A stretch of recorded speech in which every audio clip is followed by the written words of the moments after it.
5, vehicles armed. 3, 2, 1, fire. Missile away.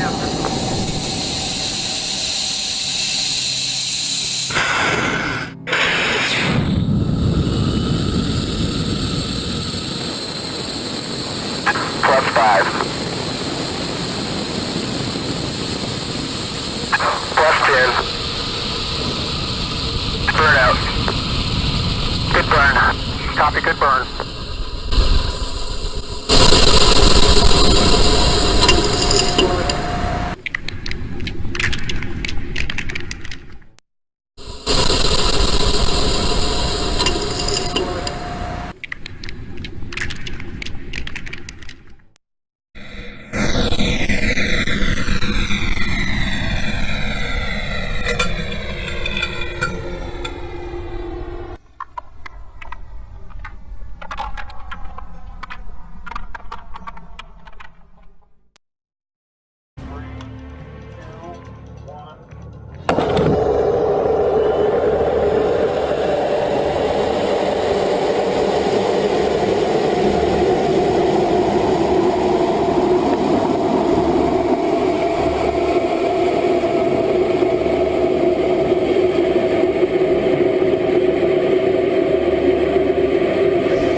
Plus 5.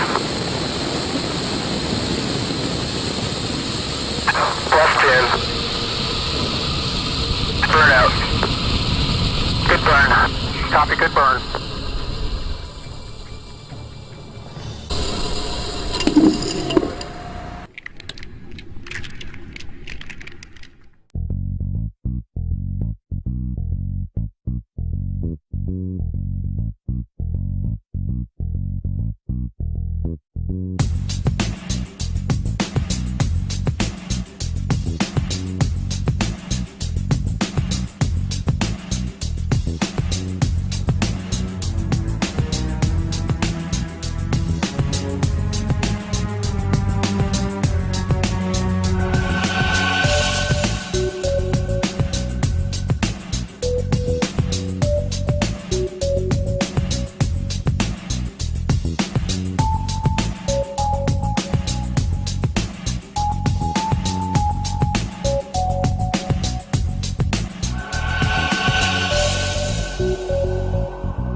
About UK schoolboy corrects NASA data error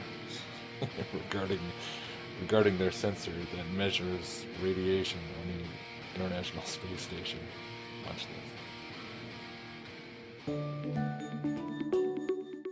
So the TIMPIX project is a project where we're taking data from a little chip on the International Space Station that records the radiation on the International Space Station. One of the most amazing things my students found out, Miles, he was looking at the data. We were all discussing the data, but he just suddenly perked up in one of our sessions and said, "Oh look, there's a -1 there. What does that mean? Why does it say there's -1 energy here?" And we looked at the data and thought, I don't know. You can't have negative energy. And basically what he'd noticed was that when nothing hit the detector, Where you would expect to see 0 with no radiation hits, we're actually -1. now, if nothing hits the detector, you're not going to get a negative voltage kind of put onto this chip. So we emailed Laura at the Institute for Research at School, and her response was, "Oh, I better get in contact with NASA." I've got to say, it's pretty cool. Like, you can tell your friends, I just emailed NASA, and they're looking at the graphs that I've made. Initially, they said, "Oh, we know about this problem," and quite rightly, they'd come across this before. But they didn't realise how common they were. They were coming out maybe once, twice a day, rather than once or twice a year. And they asked us to highlight during Tim Peake's 6 months up there what and where that had occurred. So we made these charts, and we made them of the really low bands of energy, and then we made them going all the way through. That took a very long time. That was a lot of people doing a lot of effort of copying and pasting, really. So that was quite nice. The students had really picked up on something. Me and all my friends we're just like A-level physics students, and we're just looking at a piece of data, but we are in a way on the cutting edge of physics research. I like to question things, and I thought it was completely insane, this whole flat earth thing. This is just absolutely insane. Then I started watching the videos.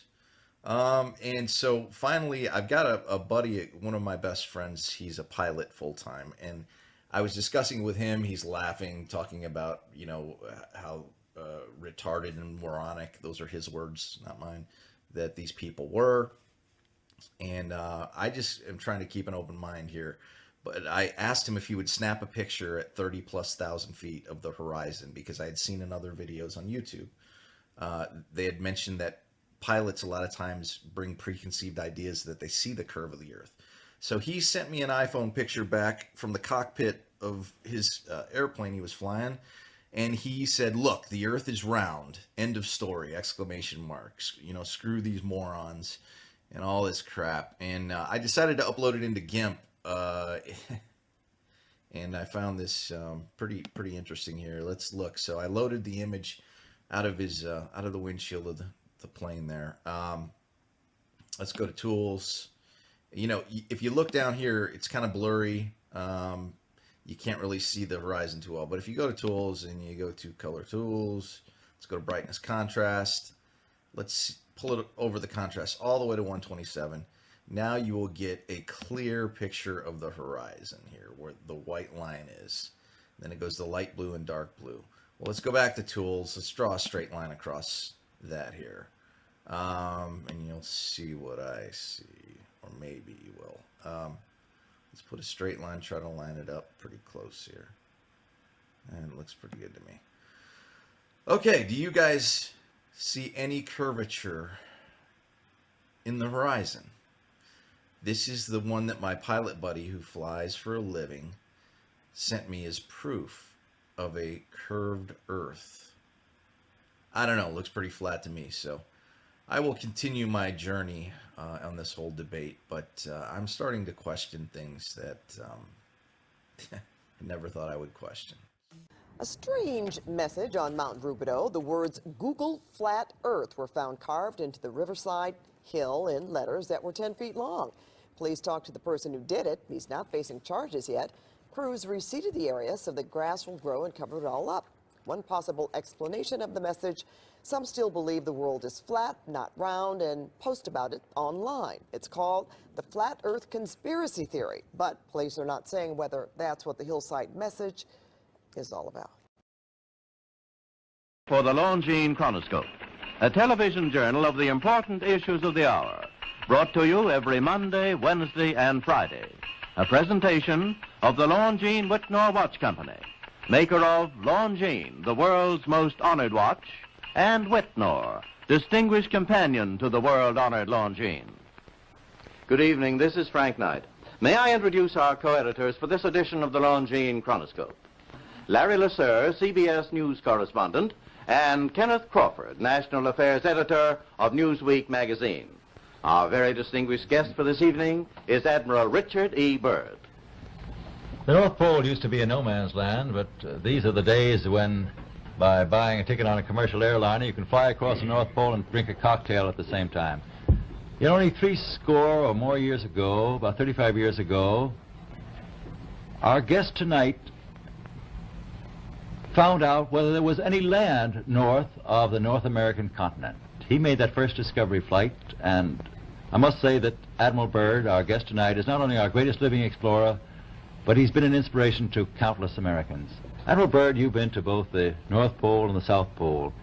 Is there any unexplored land left on this earth that might appeal to adventurous young Americans? Yes, there is.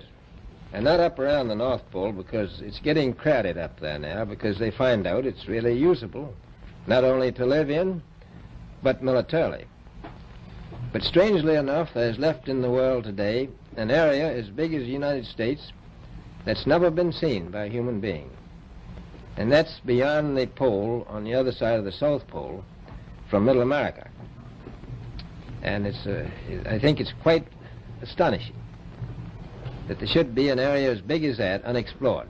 This is a tremendous So challenge. there's a lot of adventure left down at the bottom of the world. Admiral, do you hope to see that? I do. Well, Admiral, Yeah. would you say that since you've been to both the extremities of Earth, are these expeditions to such far-off places, are they getting easier because of modern techniques, or is danger still close at hand? Well, it's a little risky, but nothing like it used to be with the old slow planes and the small cruising radius where we had to put down bases. We replaced the dog teams, and of course that was a big improvement. But now the planes go much faster and they're safer, and they have a much bigger cruising radius. You haven't got the danger of a terribly heavy load. Admiral, an expedition to which I believe you're the advisor is now en route. What is that expedition doing? Well, that's the icebreaker Atka, and it's a reconnaissance expedition. It's going down to the South Pole area to make certain observations and to look for some bases. They will be back in April, and they will report back, and upon the information we get from that undertaking, we will base the bigger expedition that's to follow. Is that very definitely planned, or is that... That is being planned right now. So I'm willing to say to you that there will be a number of expeditions that will follow, I think, year after year, at the bottom of the world, because the government has really become interested. Well, Admiral Byrd, I can understand, I think everybody can, the interest in the North Pole because it's so near our greatest challenger, Soviet Russia, but why this interest in the bottom of the world? Nobody living down there, is there? No, it's pretty cold. There's only one permanent resident, that's the emperor penguin. The little ones live further north. I tell you one reason they're interested. It's by far the most valuable, important place left in the world for science. That's why the scientific groups all over the nation are really interested. But more important than that, it has to do with the future of the nation, those to come after us, or even during your lifetime, because it happens to be an untouched reservoir of natural resources. And you know, as the world shrinks with an ever-increasing acceleration, far-flung places once useless, like we thought the North Pole was, and no man's land, become very useful. The bottom of the world will be important, not only to us, but to our allies. I was going to ask you, does it have military importance? It has some, and as the world shrinks, it will continue to shrink with an ever-increasing acceleration, thus bringing these places closer. And in the future, I can see a time when it will be very, very important strategically. Well, has the development of air power increased the strategic importance of places like the very much Palmer so. Peninsula, was it? Very much so. Even now, if anything happened and we lost the Panama Canal, we would have to control the islands just north of Antarctica, which are part of Antarctica, then between there and Cape Horn. I've heard it said that there are 7 continents in the world, and one of them has never been seen by a woman, and that's Antarctica. Is that actually true? Well, if the Palmer Peninsula is an island, as far as I know, that's true. No woman's ever stepped foot upon the Antarctic continent, and it's the most peaceful place in the world. Well, I'm sure that won't last very long. I understand that now that you're working with the Arnold Bread Company in charge of frozen foods. Now, is there any future for frozen foods down these frozen extremities? Well, I think the human race can be helped by that. This was thought out by Dean Arnold, who's, in my opinion, a great humanitarian. He learned that we went down there after 4 or 5 years and finished a meal that we had left there on the table when we had evacuated Little America. Everything was perfect, including the bread. So he got the idea of this frozen bread, and already he sent some to Europe, and it worked very well over there for some of the starving people. So you can store it down to the Antarctic and against the lean years, and you wouldn't have any people in the world really starving if you did that. Yes, in the event of an atomic war... You stay there forever. Admiral, you speak of the resources of Antarctica. What are they? What are the natural resources there? Well, we've found enough of coal within 180 miles of the South Pole in a great ridge of mountains. It's not covered with snow, enough to supply the whole world for quite a while. Well, that's the coal. Now, there's evidence of many other minerals. We are pretty sure there's oil. Now, that coal shows the bottom of the world. Now, by far the coldest spot in the world. Where that coal is gets 100 below zero in the winter. Well, it was once tropical. So we think there's oil there, and there's evidence, probably uranium there. Is it any secret? Is there uranium there? That would be the only thing that would be practical to actually go after, I suppose. Everything else would be economically unfeasible, wouldn't it? Well, as we recklessly expend our resources, the time will come when we'll have to go after that stuff down there. Well, you know, I avoided what you said about uranium. I'm not sure about that. I don't want to have the world fighting over the Antarctic. Admiral Byrd, is there a competition among other nations to try to get information about Antarctica and possibly to secure some of these resources? Well, yes. There are now 7 nations very much interested. Russia is interested tremendously. That I'm sure of. Australia has an expedition down there. The Argentine, the Chile, New Zealand, Britain, and so on. Now, you can understand those people down there being interested because they live down there. The New Zealanders, the Argentinians, the Chileans, and Australians. And so we don't do much about claiming anything. Admiral, you make this sound a little crowded. Are there that many expeditions now there or en route there? Well, you know, as I said, it's the most peaceful place in the world, but I don't think it will be for long because of this intense interest on the part of other nations and this nation. Well, Admiral Byrd, are private expeditions a thing of the past? Is expedition and exploration, making expedition and exploration now purely a government function because of the tremendous cost and organization? No, I don't think so. I think down south it may be more or less a thing of the past, but not other expeditions that go. There's a lot of them go north now. This latest expedition now on the way is a government expedition, I take it. Yes, that's the government. Admiral Byrd, may I ask you, is there a great difference between the top of the world and the bottom of the world? There is. Now, the North Pole is the center of an ocean 10,000 feet deep. The South Pole, the center of a plateau, 10,000 feet high. The North Polar Sea is surrounded by continents that are slightly frozen. The Antarctic continent is surrounded by a belt of ice, frozen seas of at least 1,200 miles thick. Now, the south is a plateau. It gets, in some places, 14,000 feet up. I've been over areas about 13,000, and it's a little bit chilly up there. So there's that big difference between the top and bottom of the world. The North really isn't very cold up there on the Arctic Ocean. Not compared to South. Admiral Byrd, we often hear it said that our young Americans now aren't as hardy as their forefathers. Do you think that Americans do measure up to the standards, the physical standards and morale standards of the past? I do. I don't believe that. I think they're just as hardy. Well, what would you say was the most valuable factor on an expedition? Is it morale or physical courage, or is it sheer equipment? Well, I've always thought that loyalty was by far the most important trait. The British told me that when I first went down in 28, that I couldn't possibly get through the winter night without a mutiny if I took more than 20 men. But to serve science, I had to take 42 men. And then I took 56 the next time, and so on. So, and I did find that loyalty was the most important thing during the winter night when it's very hard on your nerves.